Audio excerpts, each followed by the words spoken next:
If one day the three feline brothers showed up together, which one would you hug first?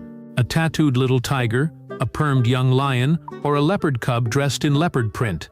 Don't be fooled by their age. Each one already acts like a streetwise youngster, always roughhousing and giving their keeper no peace at all.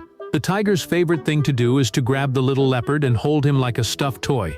But the leopard cub prefers to stick to the lion, leaving the poor lion constantly looking helpless, as if saying, "This clingy kid is way too much."